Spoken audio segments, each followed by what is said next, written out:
Bismillahirrahmanirrahim. Assalamualaikum warahmatullahi wabarakatuh. Alhamdulillahi ala ihsani wa syukru lahu ala taufiqihi wa amtinani. Wa asyhadu an la ilaha illallah wahdahu la syarika lahu ta'ziman li sya'ni. Wa asyhadu anna Muhammadan abduhu wa rasuluhu da'ila ridwanih. Allahumma salli alaihi wa ala alihi wa ashabihi wa ikhwani hadirin hadirat dirahmatillah subhanahu wa ta'ala. Pada kesempatan yang berbahagia ini kita akan menjelaskan tentang dua ayat yang dibawakan oleh Syekhul Islam Ibnu Taimiyah dalam risalahnya Al-Aqidah Al-Wasithiyah yang menjelaskan tentang sifat-sifat Allah, baik sifat tsubutiyah, sifat yang ditetapkan maupun sifat manfiyah, sifat yang ditolak. Kedua ayat tersebut, yang pertama adalah akhir dari surat Ar-Rahman. Tabarakas Rabbika Tabarakas Rabbika dzil jalali wal ikram.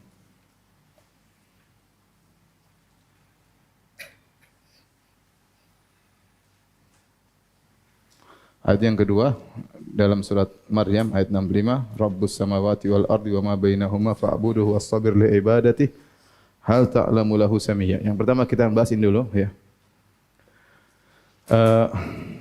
Allah Subhanahu wa taala berfirman, Tabarakasmu Rabbika. Tabarak itu ya maha penuh berkah ya. Ismu Rabbika dzil jalali wal ikram. Dalam sebagian qiraah dzil jalali wal ikram. Dalam sebagian qiraah dzul jalali wal ikram.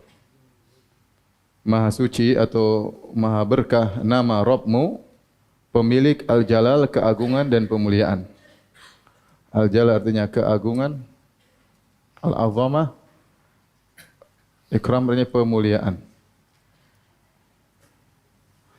Kalau dia disifati dengan zu berarti pemuliaan keagungan adalah sifat daripada ismu. Ini kalau zu. Tapi kalau dia zi ya, maka dia adalah sifat daripada Rabbika, Rabb. Ini bedanya antara zu dan zi ya.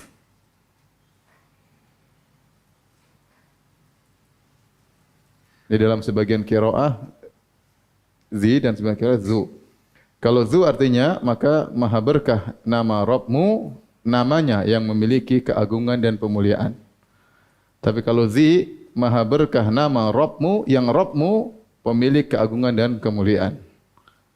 Jadi untuk yang pertama adalah sifat bagi ism nama Allah, yang kedua sifat bagi Rabb ya. Apa yang dimaksud dengan al-jalal wal ikram? Al-jalal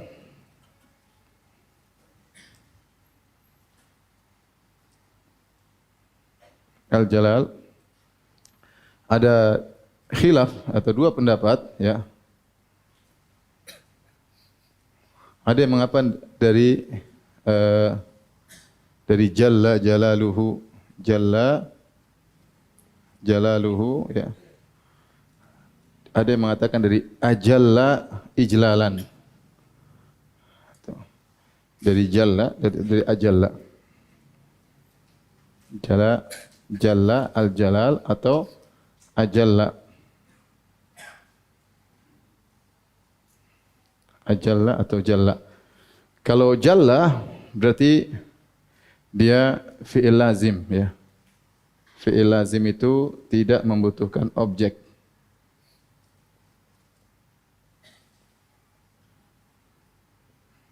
Maknanya adalah jalal, jalla yaitu jalal. Kalau ajalla ijlal. Maknanya adalah an-nihayah fil azamah atau al-ghayah fil azamah, puncak dari al-ghayah fil azamah,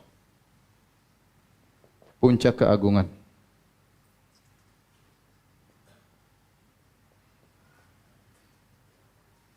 Kalau kita artikan maha berkah nama Rabbmu yang dia pemilik puncak keagungan. Tapi kalau di ajalla ijlal, maka ini ada dua pendapat juga, dua pendapat lagi. Atau tiga pendapat ya. eh, hah? Ada dua pendapat. Yang pertama, jadi yang pertama ahlun an yujal, yang kedua ahlun an yujil. Yujil. Ya, yaitu yang berhak untuk diagungkan. Yang ini adalah yang memuliakan. Yang memuliakan. Yang mengagungkan.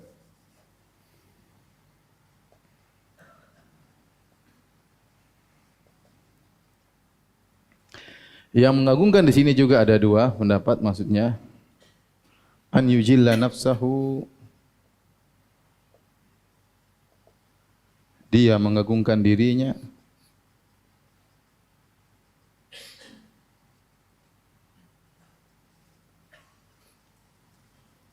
yang kedua an yujilla auliya'ahu, dia mengagungkan wali-walinya.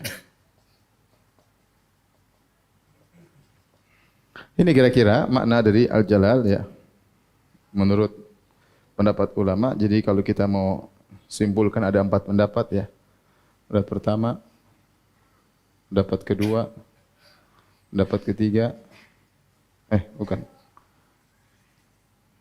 pendapat ketiga, pendapat keempat.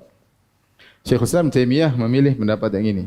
Ahlun an yujal, seperti firman Allah, huwa ahlut taqwa. Huwa ahlut taqwa, yaitu dialah Allah yang berhak untuk ditakwai. Ya, jadi Allah berhak untuk diagungkan.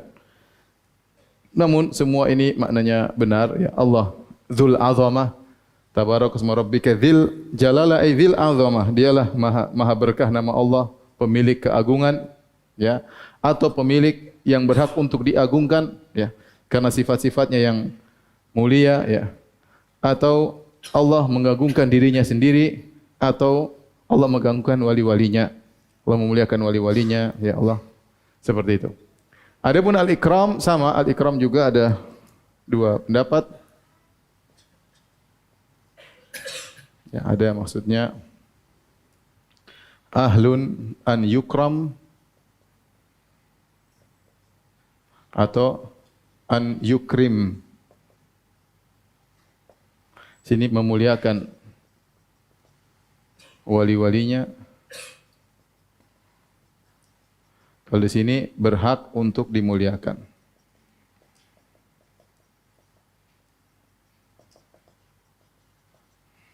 Itu makna Dzil Jalali wal Ikram. Ya, Dzil Jalali wal Ikram. Dan kita boleh berdoa sambil mengatakan ya Dzal Jalali wal Ikram. Ya Dzal Jalali wal Ikram. Wahai zat yang memiliki sifat jalal dan memiliki sifat ikram ya. Ya, maknanya seperti ini. Taib. Ini kalau kita maknakan dengan zi, ini semua tadi ya. Ini kalau kita maknakan semua dengan apa? Zi. Bagaimana kalau kita maknakan dengan zu? Dengan zu bagaimana? Berarti nama Allah yang agung dan nama Allah yang berhak untuk dimuliakan. Faham? Maka maknanya, kalau maknanya zu, berarti nama Allah, Ismullah, ahaqqu an yujal. Yujal. Dan wa an yukram. Itu nama Allah berhak untuk diagungkan dan dimuliakan. Maka tidak boleh seorang main-main dengan nama Allah Subhanahu wa taala, tidak boleh menyebut Allah dengan sembarang nama, ya, tidak boleh jadi bahan candaan, ya, tidak boleh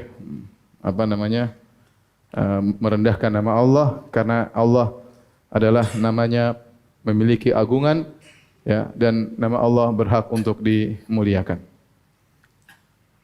Baik. Adapun tabarak, makna tabarak, apa makna tabarak? Tabarak yaitu dari kata al-barakah. Jadi al-barakah ya. Al-barakah artinya ziyadatul khair wa nama'uhu wa sabatuhu. Al-barakah tabarak dari al-barakah yang artinya ziyadatu al-khair wa nama'uhu wa sabatuhu, yaitu tambahan kebaikan. Kalau dibilang sini berkah berarti dia banyak kebaikan, tambahan atau banyak kebaikan. Kemudian nama'uhu bertambah kebaikan. Kemudian sabatuhu menetapnya kebaikan.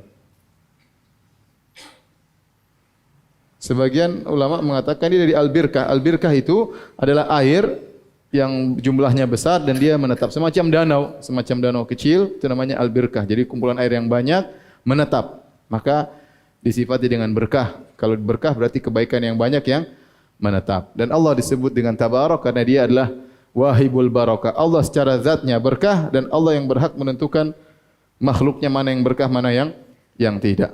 Oleh karenanya di antara keberkahan di sini adalah keberkahan ismu. Wa tabarakasmu, yang berkah apa nama?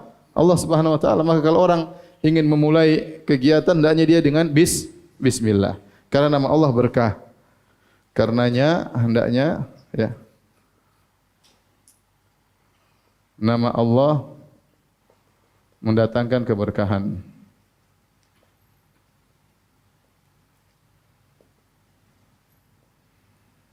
Maka dalam suatu hadis yang hasan kata Nabi sallallahu alaihi wasallam, kullu amrin la yubda bi basmalah fahuwa abtar.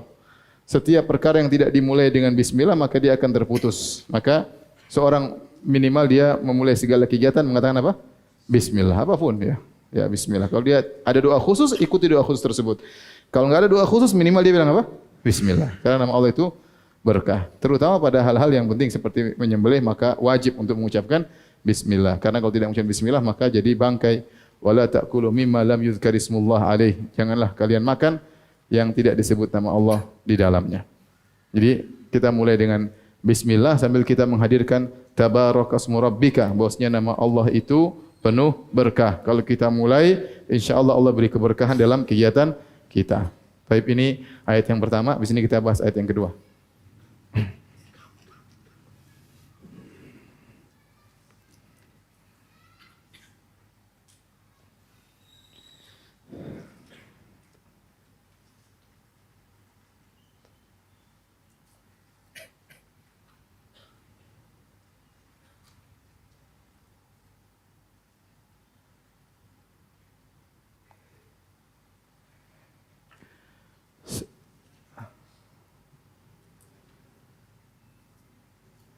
Di sini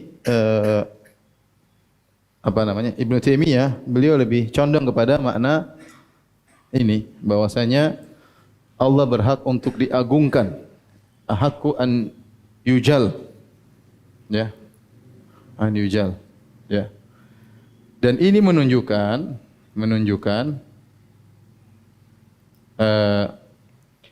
al-itsbat al-mujmal, itu menetapkan sifat Allah yang mulia secara global. Ya, kita sudah menjelaskan tentang sifat-sifat Allah terperinci, tentang wajah, tentang mata dan macam-macam.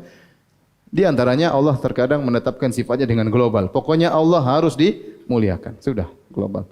Tidak boleh kita sebutkan sifat Allah kecuali sifat yang di puncak kemuliaan.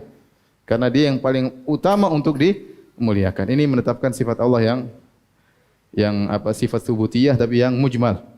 Al-itsbat al-mujmal, menetapkan sifat-sifat yang mulia secara global. Kita sebutkan bahwasanya nafi, ada nafi mujmal, ada nafi mufassal. Nafi yang secara global, ada nafi secara terperinci.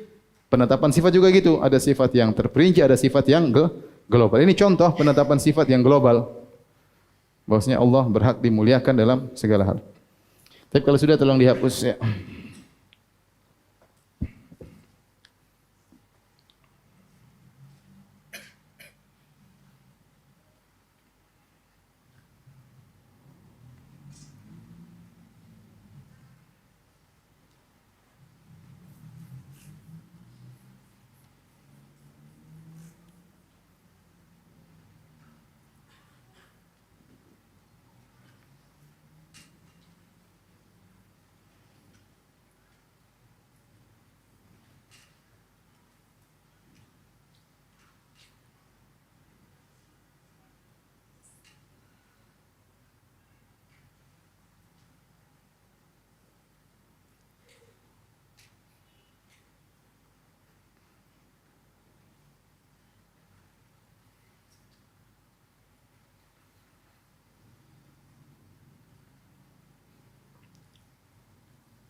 Jadi sekarang sudah paham maknanya.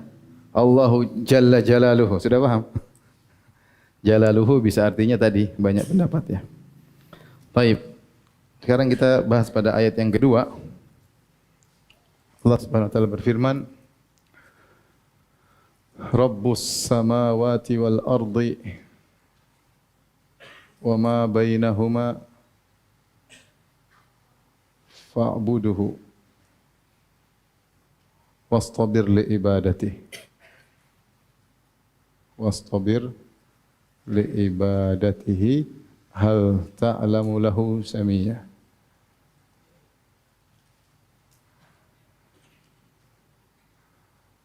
Surat Maryam ayat 65. Baik. Di sini Allah membuka ayatnya dengan menjelaskan tentang rububiyah Allah Subhanahu wa taala. Tentang rububiyah Allah. Bahwasanya dialah Allah yang pemilik, pencipta langit seluruhnya dan bumi seluruhnya, bahkan yang ada di antara keduanya. Allah yang menciptakan. Allah yang pemilik dan Allah yang menguasai. Tidak ada satu makhluk pun yang bersama Allah dalam penciptaan alam semesta, dalam penguasaan dan dalam pengaturan alam semesta. Semuanya Allah sendirian. Ya, mutafarridun bi rububiyyatihi. Allah Maha Esa dalam rububiyah Allah. Kemudian ya Allah mengatakan fa'budu, maka ini fa'il artinya maka. Maka sembahlah Allah, sembahlah Ia. Sembahlah Dia. Ya. Dan ini tauhid al-uluhiyah. Artinya hanya Allah yang berhak disembah.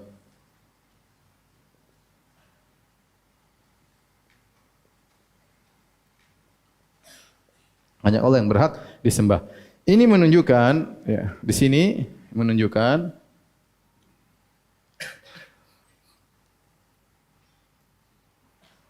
Allah berdalil dengan tauhid rububiyah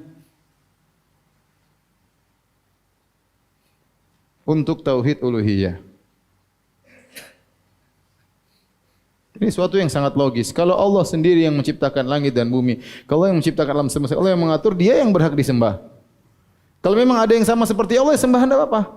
Kalau ada yang juga menciptakan langit dan bumi, ya sudah, Dia ikut disembah. Tapi siapakah yang bersama Allah menciptakan langit dan bumi? Siapakah yang bersama Allah menguasai alam semesta? Siapakah yang bersama Allah ikut mengatur alam semesta? Tidak ada, cuma Allah sendiri. Karena Allah Maha Esa dalam rububiyah, maka Dia sendiri yang harus berhak disembah. Maka tidak boleh kita berdoa kepada selain Allah, tidak boleh kita menyembelih kepada selain Allah, tidak boleh kita bertawakal kepada selain Allah. Itu semuanya kesyirikan. Itu adalah semuanya kesyirikan. Maka aneh, kemudian ada seorang datang ke kuburan, kemudian minta kepada mayat, bertawakal kepada mayat, menyerahkan urusannya kepada wali yang sudah mati. Apa yang bisa dia ciptakan wali tersebut? Ya, apa yang bisa dia ciptakan? Apa yang diatur di alam semesta ini? Tidak ada yang diatur. Kemudian dia bertawakal kepada wali-wali tersebut, tawakal kepada orang-orang saleh tersebut. Tidak benar. Yang berhak untuk ditawakali hanya siapa? Allah. Yang berhak untuk disembah hanyalah Allah Subhanahu wa taala. Maka di sini Allah berdalil dengan rububiyah, ya, untuk uluhiyah. Makanya Allah mengatakan maka Rabbus samawati wal ardi wa ma bainahuma. Allah lah pemilik langit dan bumi dan apa yang di antara keduanya, maka fa'buduhu, sembahlah Dia semata, tidak boleh sembah yang lain. Kemudian kata Allah Subhanahu wa taala, hal ta'lamu lahu samiyya wastabir li ibadatihi, bersabar dalam menyembahnya. Hal ta'lamu lahu samiyya. Kata Allah, hal ta'lamu lahu, apakah kau tahu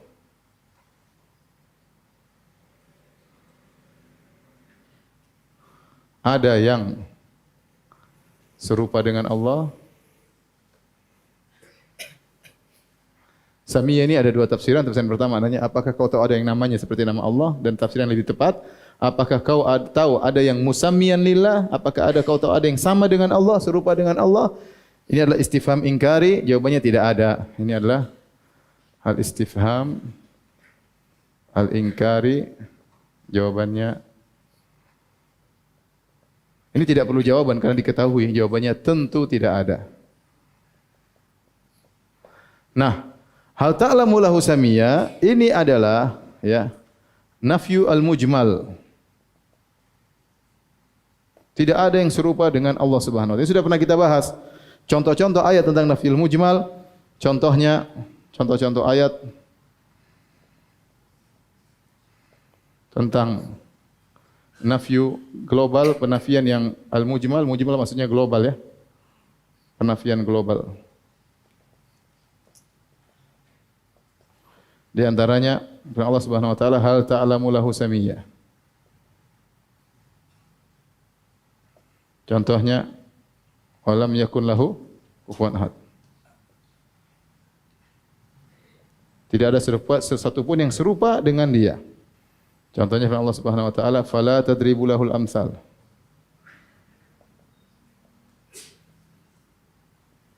Jangan kalian membuat tandingan-tandingan permisalan bagi Allah Subhanahu wa taala. Contohnya lagi firman Allah Subhanahu wa taala, laisa kamitslihi syai'. Laisa kamitslihi syai'. Tidak satu pun yang serupa dengan dia. Ini contoh nafyu al-mujmal ya, nafyu al-mujmal. Ini asal dalam penafian adalah dengan mujmal.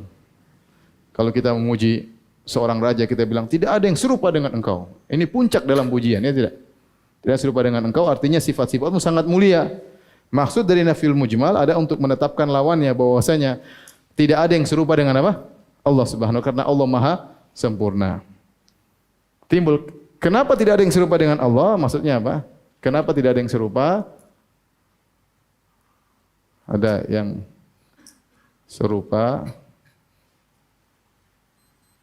karena Allah apa? Maha mulia. Maha mulia sifat-sifatnya. Sehingga tidak ada yang serupa dengannya. Itu maksudnya. Di sini kita lihat ya, Allah berdalil dengan tauhid asma wa sifat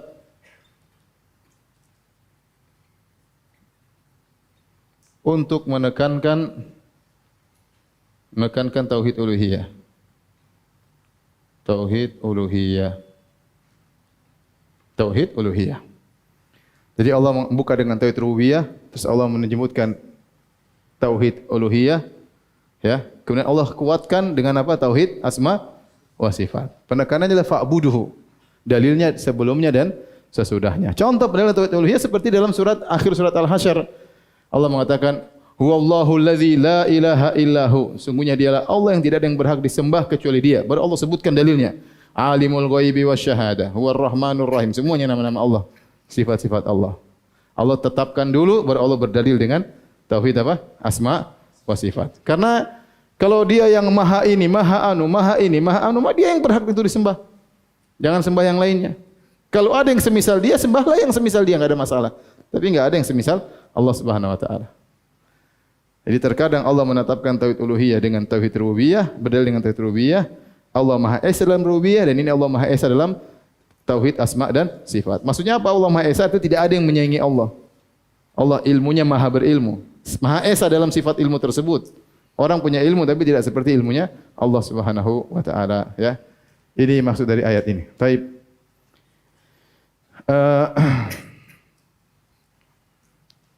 Kita bahas ini, berhenti di sini ya. Firman Allah, wastabir li ibadati.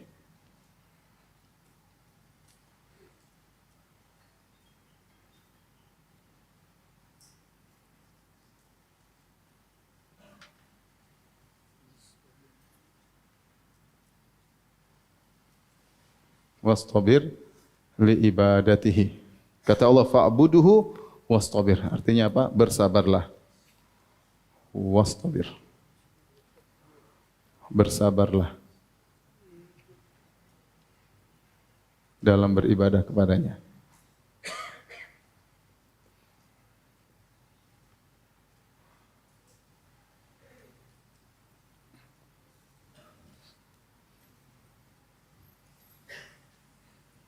Untuk beribadah kepadanya, untuk beribadah kepadanya.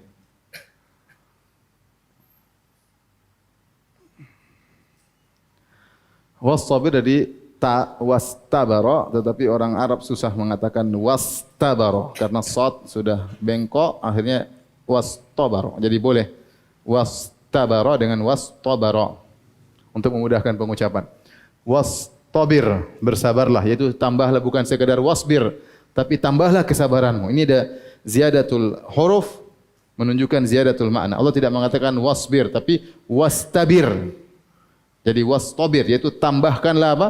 Derajat kesabaranmu. Kalau kita mengartikan itu tambahkan derajat kesabaranmu dalam beribadah. Kesabaranmu dalam beribadah. Karena kenyataannya memang ibadah butuh kesabaran. Ibadah butuh dengan kesabaran. Kita sudah pernah bagi bahwasanya sabar ada berapa? 3 kan? Sabar ada 3, yaitu sabar dengan takdir Allah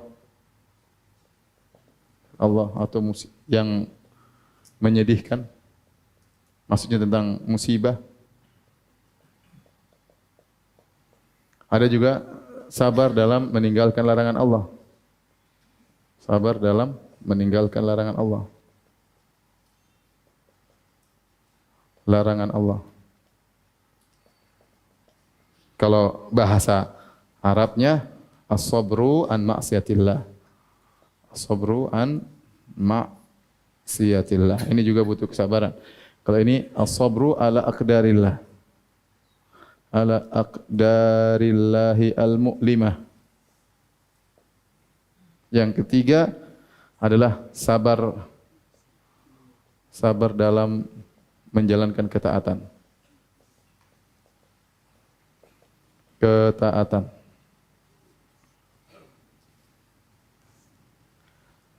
As-sabr ala ta'atillah. Ini semuanya adalah ibadah. Meninggalkan maksiat ibadah. Sabar dalam takdir Allah, musibah-musibah juga ibadah. Sabar dalam menjalankan ketaatan juga apa? Ibadah. Ini sudah saya pernah bahas dalam syarah kitab, tapi saya singgung lagi, tidak apa-apa. Mana yang lebih afdal? Sabar ini atau sabar ini atau sabar ini?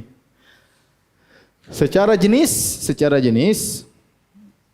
sabar ini lebih mulia daripada sabar yang ketiga. Kenapa? Karena sabar ini adalah sabar ittirari, ini sabar ikhtiyari. Kalau kita mau katakan, kedua jenis ini adalah as-sabr al-ikhtiyari, yaitu pilihan. Sabar, memilih sabar. Sabar pilihan. Ini sabr al-ittirari. Sabr al-ittirari, yaitu sabar terpaksa. Kita enggak bisa, udah ada musibah, sakit, mau diapain? Enggak ada pilihan lain. Enggak ada pilihan lain. Maka dia sabar apa? Terpaksa. Secara jenis, 2 ini lebih afdal daripada ini. Ada ini sabar pilihan. Misalnya kita dengar azan, as-salatu khairum minan naum. Kita punya pilihan. Bangun wudu, ke masjid atau tidur lagi. Ada pilihan enggak? Ada pilihan.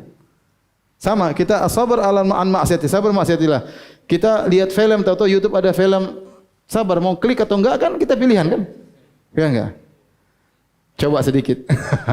Kita yang milih. Jadi sabarnya pilihan. Sabar pilih mau meninggalkan atau enggak kita memilih. Tapi kalau ini kita tidak milih.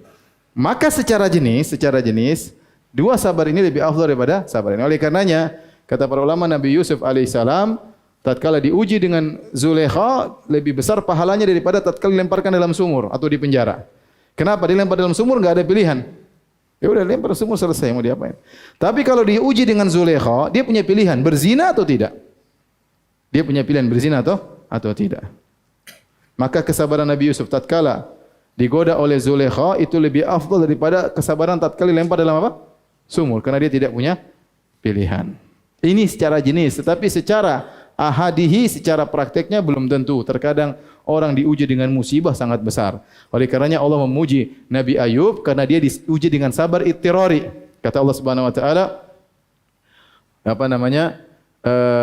inna wajadnahu sabiran ni'mal abdu innahu awwab. Kami dapati Ayub bersabar, diuji dengan penyakit. Ni'mal abdu, sebaik-baik hamba.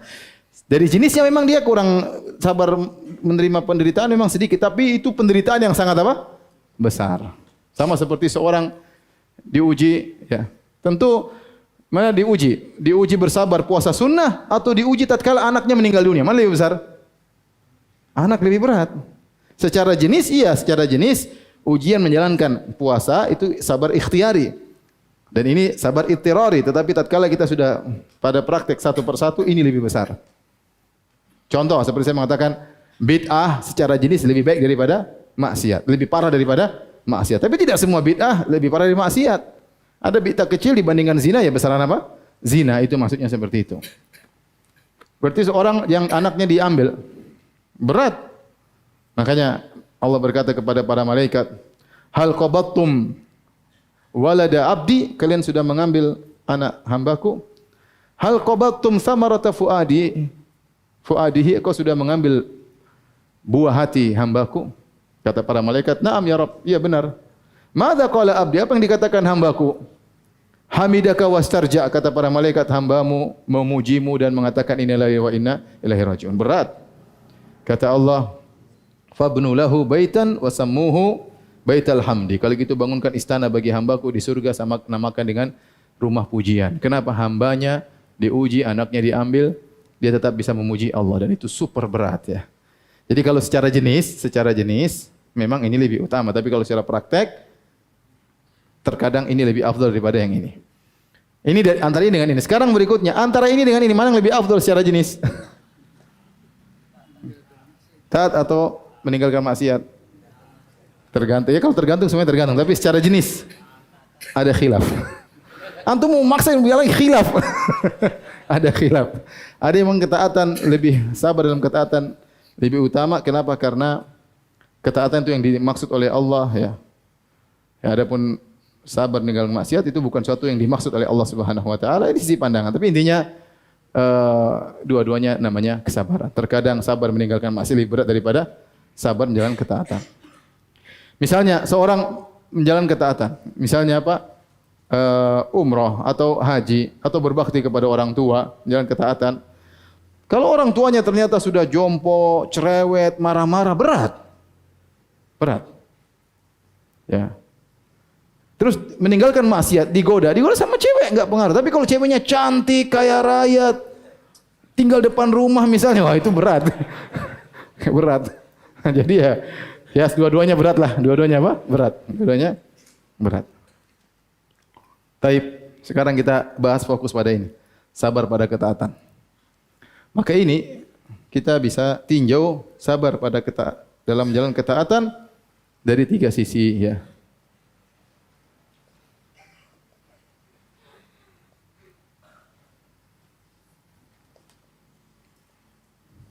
Sebelum beribadah, ketika beribadah,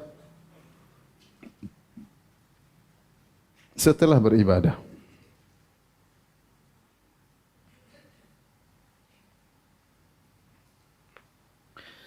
Sebelum beribadah, kita harus sabar, misalnya di antaranya ya, menuntut ilmu tentang ibadah tersebut. Ilmu tentang ibadah tersebut.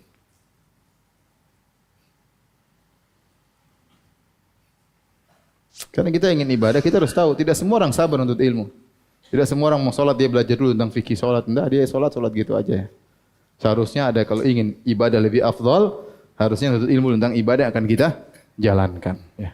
Kita mau haji, belajar dulu haji. Sabar sebelum ente haji, supaya ente hajinya bagus. Ya. Ente mau jual beli, sabar. Ada jual beli tertentu, ente pelajari dulu sebelum ente jalankan misalnya. Ya. Ente mau nikah, ente belajar fikih nikah seperti apa sebelum ente menjalankan misalnya. Ya.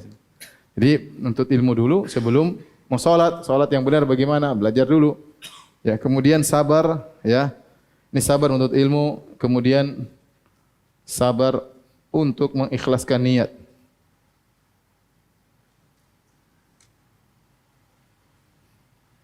Ini perlu, ya. Kita perlu sabar, ya. Godaan, pingin pamer, pingin ini, wah mau kasih tahu orang saya mau umrah, mau kasih tahu orang saya mau haji, mau kasih tahu orang saya pingin bantu keluarga, pingin cerita, oh saya bantu ibu saya bantu kakak saya bantu adik saya. Kita mau belum bantu sudah mau cerita, belum bantu ini tapi sudah mau cerita, pingin kasih tahu, ya. Nggak usah, kita mau kasih tahu, sabar, nggak usah cerita, ya, nggak usah cerita, karena belum tentu kita cerita kemudian kita ikhlas. Ikhlas itu nggak gampang, ikhlas itu tidak gampang. Jadi seorang belajar untuk ilmu, seorang belajar untuk ikhlas ya. Sehingga dia bisa mengumpulkan dua hal ini, ikhlas dan mutabaah Nabi sallallahu alaihi wasallam. Kemudian ketika beribadah, maka dia berusaha menjalankan ibadah, sabar dalam menjalankan ibadah ya sesuai yang dikehendaki.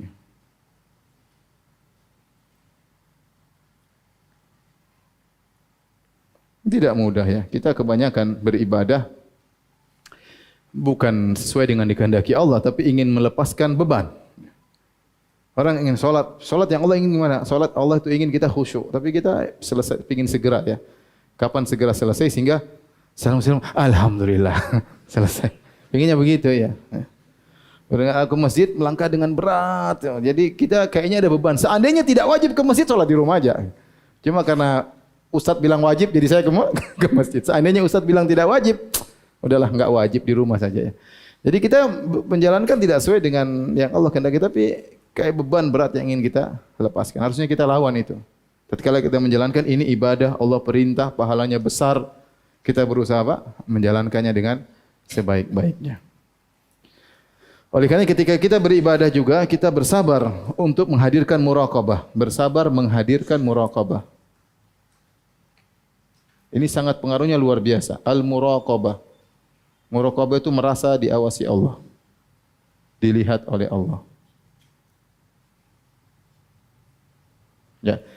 Bukankah Allah mengatakan ya dalam Al-Qur'an ya, wa tawakkal 'alal hayyil ladzi la yamut alladzi yaraka hina taqum wa taqallubaka fis sajidin innahu wasami'ul alim. Bertawakallah kepada Allah yang Maha hidup, yang tidak mati, yang melihat engkau tatkala kau bangkit untuk berdiri dan melihat engkau tatkala kau sujud bersama orang. Ya Allah lihat kita. Kalau kita beribadah Allahu Akbar, salat kita merasa Allah sedang menilai.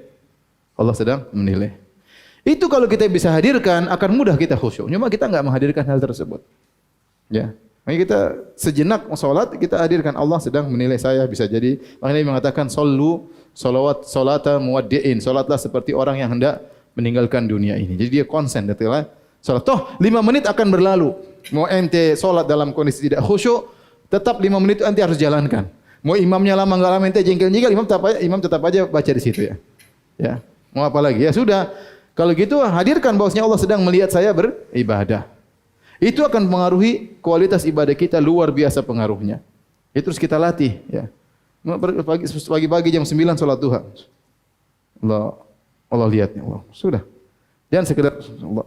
Enggak, kita menghadirkan dalam diri kita derajat ihsan. Yang kata Nabi sallallahu alaihi wasallam, "Anta budallaha ka'annaka tarahu fa illam takun tarahu fa innahu yarak." Dan ini kau beribadah seakan-akan kau melihat Allah. Kalau kau tidak mau, yakinlah Allah melihatmu. Apa maksudnya kau melihat Allah seakan-akan kau lihat keagungan Allah di hadapanmu. Kalau kau tidak mau menghadirkan keagungan, yakinlah Allah sedang melihatmu. 2 derajat. Derajat pertama mungkin tidak bisa. Derajat kedua insyaallah kita bisa. Merasa Allah sedang melihat kita. Dan itu kita apa saja. Dan kalau kita sudah merasa lihat Allah, insyaallah mudah. Misalnya, antum berbuat baik sama istri. Mungkin istri melakukan kesalahan. Antum tahu ada ibadah memaafkan istri. Allah sedang lihat saya. Saya maafkan apa? Istri. Ya sudah. Ente mudah menjalankannya. Karena ente tahu sedang dinilai oleh Allah. Ente tahu kalau ente ngomong gini ribut tambah, ya sudah, kita tenang. Kenapa Allah sedang melihat saya melakukan ini? Orang lain enggak ada yang lihat. Enggak usah ente tulis di status saya sabar sama istri lo. Enggak usah. Enggak perlu penilaian orang. Netizen enggak perlu ya. Iya. Netizen apa citizen ya? Kemudian kita apa-apa sedikit pengin dilihat orang. Itu mudah. Jadi misalnya saya dakwah, saya harus merasa bahwasanya Allah sedang melihat saya ceramah.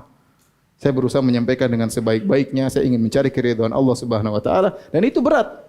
Tetapi saya harus berusaha untuk menghadirkan demikian. Sehingga kualitas ibadah saya dalam berdakwah lebih bernilai di sisi Allah Subhanahu wa taala. Semua dalam ibadah apapun, antum haji, antum umrah, antum menghadirkan muraqabah. Allah sedang melihat saya sedang beribadah. Dan ini butuh kesabaran ketika kita sedang beribadah. Tapi setelah beribadah juga butuh kesabaran, ya. Sabar apa? Jangan sampai ya. Sabar untuk tidak terjerumus dalam pembatal. Dalam pembatal atau pengurang pahala.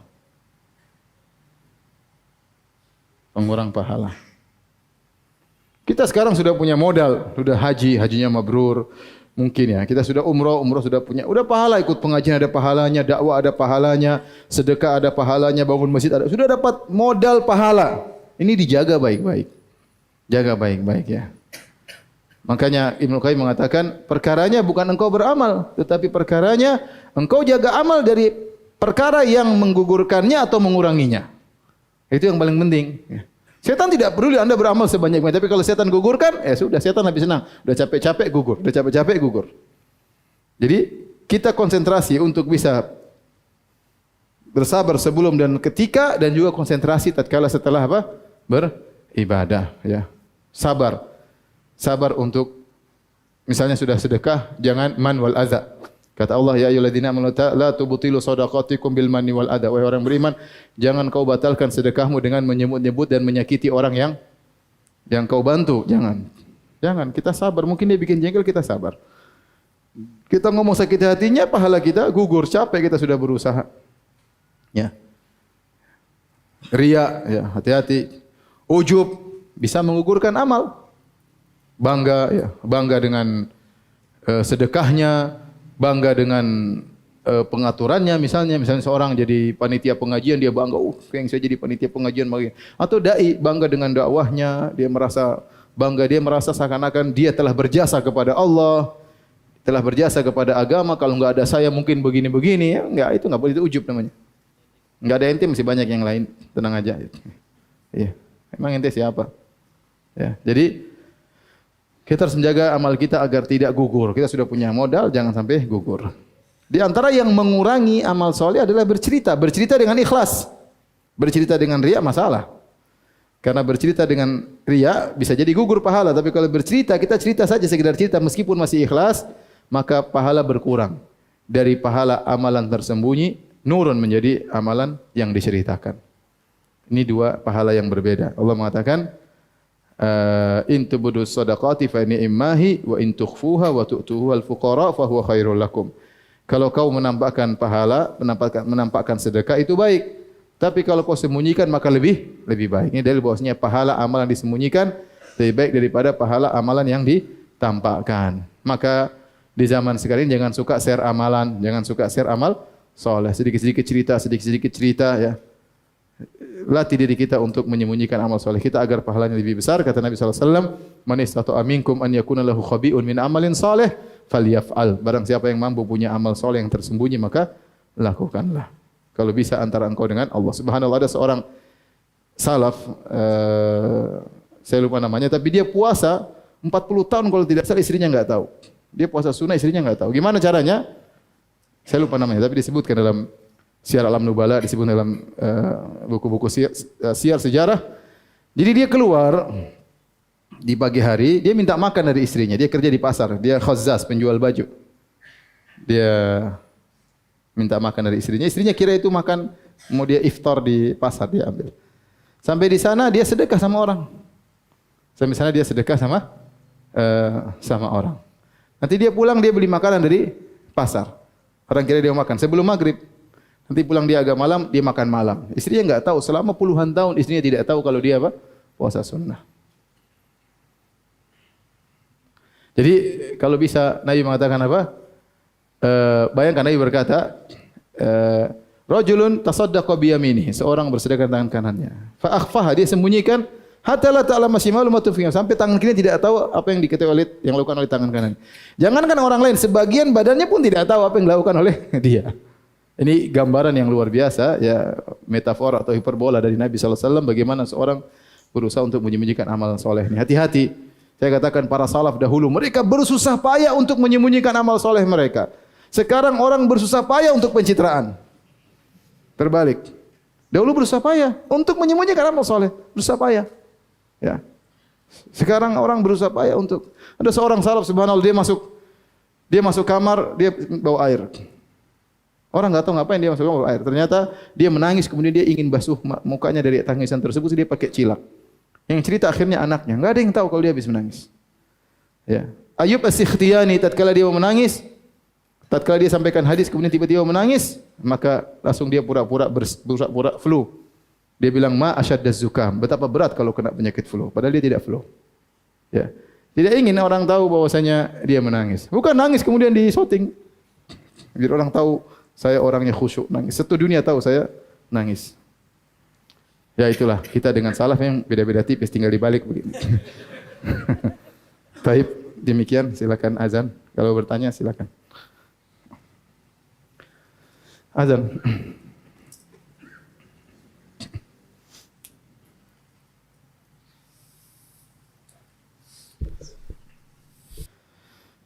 Berikut pertanyaan-pertanyaan yang masuk ya. Di antaranya apakah disebut manan menyebut kebaikan jika orang tua mengingatkan kebaikan kepada anak dengan harapan anak jadi bersyukur atau berbakti. Jadi yang dilarang adalah menyebut-nyebut dalam rangka untuk menyakiti orang yang kita bantu. Adapun sekedar untuk mengajarinya agar dia tidak kufur nikmat, agar dia tidak menjadi orang yang tidak bersyukur, maka sebenarnya membolehkan. Contohnya seperti dalam hadis Abu Zara waktu Aisyah radhiyallahu taala anha bercerita tentang kisah Abu Zara, bagaimana Abu Zara baik kepada Ummu Zara, maka di akhir hadis Nabi komentar terhadap Aisyah, kata Nabi SAW, kuntu laki ka Abi Zara' li Ummi Zara walakinni la utallik. Aku ini seperti kepada engkau wahai Aisyah seperti baiknya Abu Zara kepada Ummu Zara, bedanya aku tidak mencerai, engkau mencerai. Sebagian ulama seperti Ibnul Mulakin menyebutkan ini dalil bahwasanya boleh seseorang mengingatkan kebaikannya kepada istrinya agar istrinya tidak kufur nikmat, bukan untuk menyakitinya, tidak, tapi ingatkan agar dia pandai bersyukur kepada suaminya. Karena itu dalam rangka untuk mendakwahi dia agar dia tidak terjerumus dalam dosa besar. Di antara dosa besar adalah kufranul ashir, yaitu kufur kepada suami. Bukankah Nabi SAW mengatakan, ya ma'syaran nisa tasaddaqna fa inna kunna aktsara hatabi jahannam, wahai para wanita bersedekahlah karena kalian banyak penghuni neraka jahanam. Seorang wanita berkata, lima ya Rasulullah, kenapa kita banyak wanita penghuni neraka jahanam? Kata Nabi, li'anna kunna takfurnal ashir, karena kalian suka kufur kepada suami, yaitu lupa dengan kebaikan suami. Maka tidak mengapa seorang suami mengingatkan kebaikan kepada istrinya, bukan untuk menyakiti hatinya, bukan, tapi untuk cerita supaya dia tidak lupa akan hal tersebut. Adapun kalau dia ngungkit-ngungkit untuk menyakiti hati istrinya, maka itu khawatir termasuk dari alman yang dilarang ya. Maka seorang tua yang cerita pada anaknya, ayah dulu begini, dulu ngurus kamu begini, tidak apa-apa. Untuk agar dia menjadi anak yang berbakti, perlu diingatkan. Allah sendiri mengingatkan dalam Al-Quran ya, bagaimana susahnya orang tua agar sang anak ingat akan hal tersebut. Bahkan dalam doanya Allah suruh dia ingat, Rabbi ghufirli warhamhuma kama rabbayani shaghira. Itu menunjukkan ya Allah rahmatilah mereka sebagaimana mereka berdua berbuat baik kepada aku. Dalam doa pun Allah suruh dia ingat.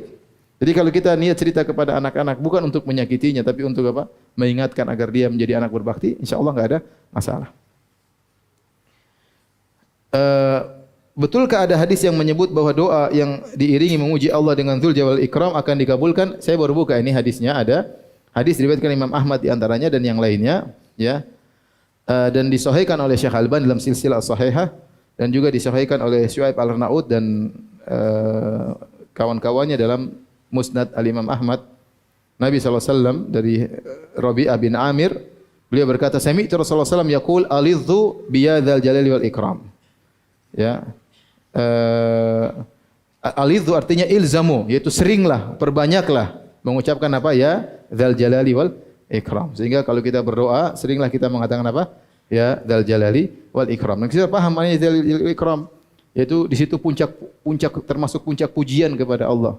Ya dzal jalali artinya ya Allah, engkau yang berhak untuk diagungkan, engkau yang berhak dimuliakan. Atau maknanya ya Allah, engkau berhak memuliakan hamba-hambamu. Aku telah berdoa kepadamu, malah muliakanlah diriku dengan mengabulkan apa? Doaku ya. Bisa jadi maknanya demikian. Hadisnya sahih.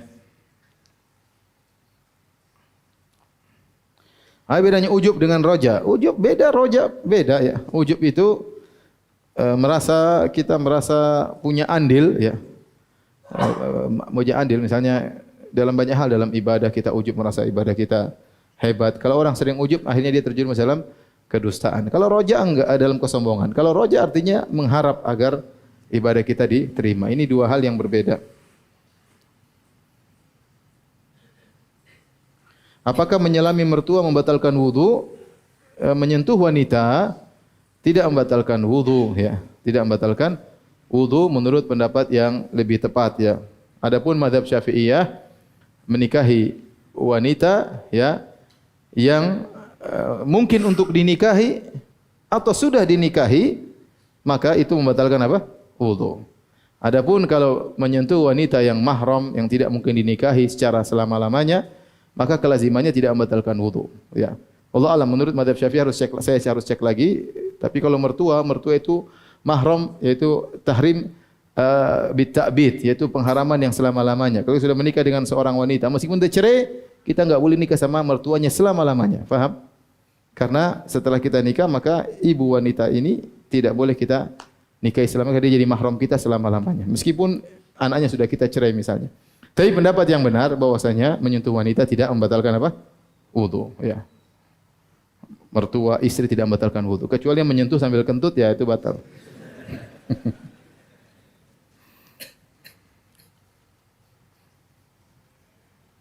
Jika istri melakukan kesalahan yang enggak disadari dan suami tidak suka, lalu suami memukul istrinya, apakah itu hak suami atau suami bisa berdosa? Ya, suami jangan jadi tukang pukul ya. Kalau istri lihat istri punya kesalahan, nasihati. Pukul itu adalah cara yang terakhir. Ya. Allah menyebutkan fa'idhuhunna wahjuruhunna fil madaji' wadribuhun. Nasihati dulu, kemudian baru memboikot, baru pukul yang terakhir. Bukan langsung istri salah langsung main apa? Main pukul. Nasihati, panggil, nasihati baik-baik. Kalau dia tidak mengikuti aturan, bisa jadi dia salah. Setiap istri salah langsung mukul, bisa jadi dia berdosa.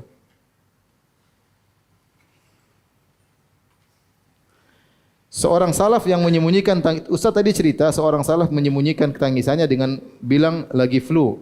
Apakah bukankah itu bohong? Dia tidak berbohong. Dia tidak bilang saya sedang flu. Lihat para salaf bagaimana. Dia mengatakan ma asyaddaz zukam. Zukam itu flu itu berat. Itu aja dia ngomong. Dia tidak bilang saya sedang flu. Dia bilang flu itu berat. Selesai. Yang lebih parah, sudah tidak beramal soleh, berbohong seakan-akan dia beramal soleh. Ini lebih parah lagi. Ini riak plus bohong ya. Sifatnya orang munafik ya. Ya. Seakan-akan dia hafal Quran, seakan-akan dia ini, seakan-akan dia jagoan, seakan-akan dia hafal hadis banyak, seakan-akan dia berilmu tinggi. Allah Maha tahu. Kalau ente ingin tunjukkan kepada orang seakan-akan ente jagoan, benar orang akan terpedaya. Tapi Allah Maha tahu. Ente sedang membohongi diri ente sendiri.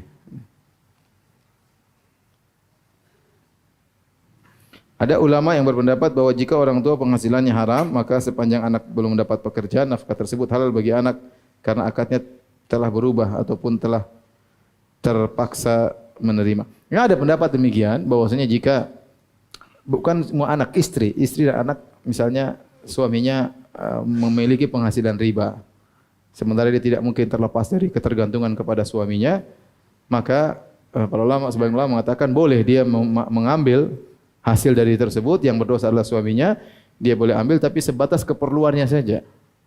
Tidak boleh dia suaminya hasil riba kemudian dia minta dibelikan mobil, dibelikan macam-macam, dibelikan emas bertambah, enggak boleh. Secukup dia makan, anaknya cukup buat sekolah itu aja. Karena ini darurat. Apa? Darurat. Itu pendapat yang saya pernah baca dan saya condong pada pendapat tersebut. Kalau memang orang tuanya kerja riba dan dia tidak bisa terlepas karena ketergantungan, maka dia boleh mengambil secukupnya saja yang dia perlukan. Wallahu a'lam bishawab. Demikian saja. Subhanakallah bihamdik asyhadu an la ilaha illa anta astaghfiruka wa atubu ilaik. Assalamualaikum warahmatullahi wabarakatuh.